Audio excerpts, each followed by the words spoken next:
Robert Anton Wilson said there's no such thing as an inorganic invention, because even if it's artificial, it has to originate with organic materials, and that's something we always have to remember.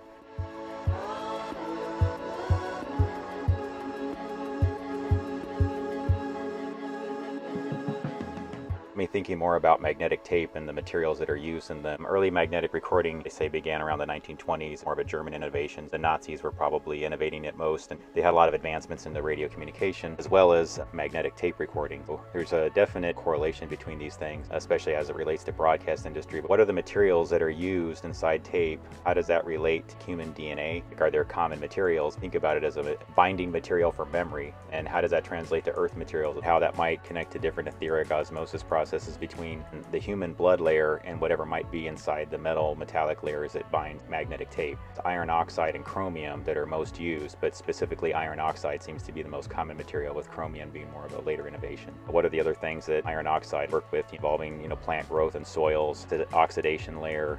Also, it's involved with the human hemoglobin process, and the DNA levels involves iron. Now we have a common material here with iron oxide, and how that binds potentially between the human DNA, magnetic tape, the earth materials that magnetic tape is made from, because hemoglobin as a communication or a binding layer, how does that relate to different blood groups? There's iron oxide levels in the soil, you have iron oxide in your blood, and then once you start drilling down to what that looks like, you get into the hemoglobin layers. That iron oxide looks like these spiraled coils within your DNA, and those spiral coils are like communication layers. It kind of makes sense why that people sense things.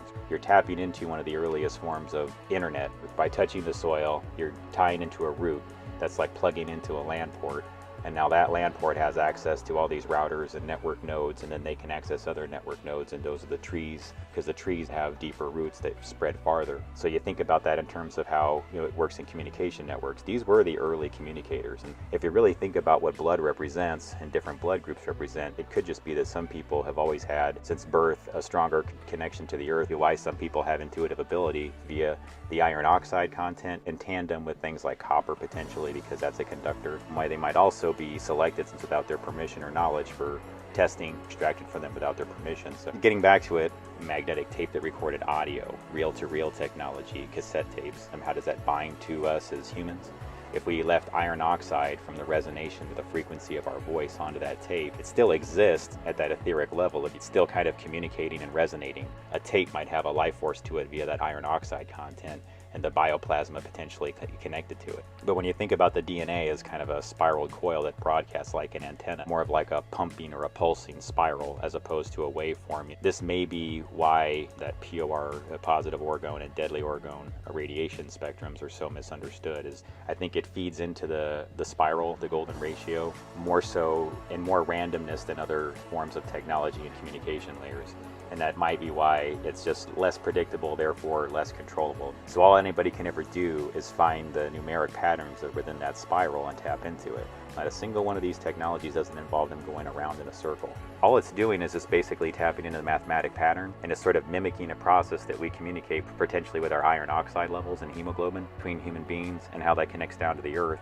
A lot of our communication layers may be less above us and maybe more below us, like the arches of your feet connect to the grass, and then there's a communication layer that you're automatically tapping into via the roots and into the trees. About how does that play into DNA as a read-write mechanism? How does this translate to bioplasma being transferred potentially from the recording of these activities onto videotape, for example, or people are just recording home movies or whatever, and they're experiencing a range of emotions. How does that translate to that bioplasma, the iron oxide and their levels being transferred over to that magnetic tape, you see?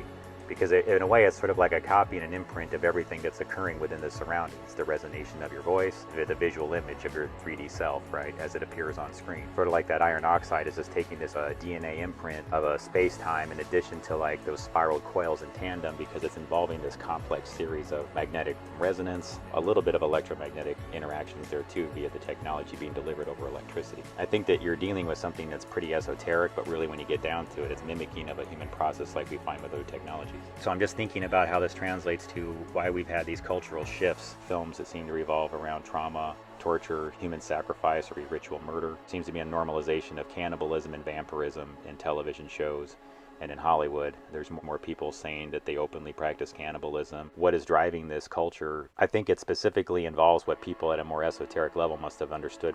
What happens when blood spills into the soil? You're having materials that are common to the earth that are returning to the earth, and then over time it starts to interact with the iron oxide levels in the soil, and as it goes down further into the earth, then you have crystal concentrations. And really are sort of like a storage media for everything. It's been translated from the human experience and all other forms of human life and other plant life, all condensed within these collections of crystalline formations. Oh, this correlates to the extraction of ether. Are there more subtle ways of extracting these types of energies, not just like blood, for cannibalism and things like that, but more as an etheric bottled orgone that can be used either to traumatize people or for bioenergetic weapons, or potentially as like a healing elixir? Or how does that correlate to crystal communication? Because a lot of our technologies are using crystals. Really think about how technology works and how it mimics human processes, and then as we've advanced these technologies and used them over and over again and fed more of these common materials into this spiral and recorded memories of our imprints into those, how those are feeding into the spiral, it's developing that spheres of life, the spheres of influence, the people who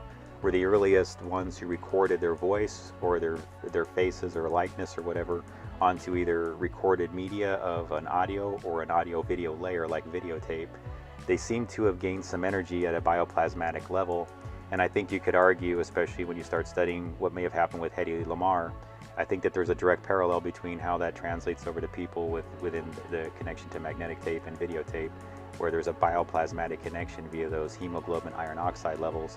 How when people hear the voice of a person or see the image of a person and respond to it at an emotional level, how they bioplasmatically will resonate at those coiled levels. And that would be, I guess, partially your iron oxide levels and its interaction with things like the copper content in your bloodstream. These aren't antennas that have like your standard elements like you typically see on a cell tower. They're more of these kind of coiled antennas that can pulse and resonate. So the manipulation of that, the same way that like you place a crystal inside technology and it oscillates at a set frequency to make it work, but if they do that to people, they're also getting different people to sort of resonate at the same frequency. In terms of archaeometry, the past blood that's been spilled into the soil, is just human ether extracted and returning to earth. It's concentrating as a crystal and other forms of minerals like en route.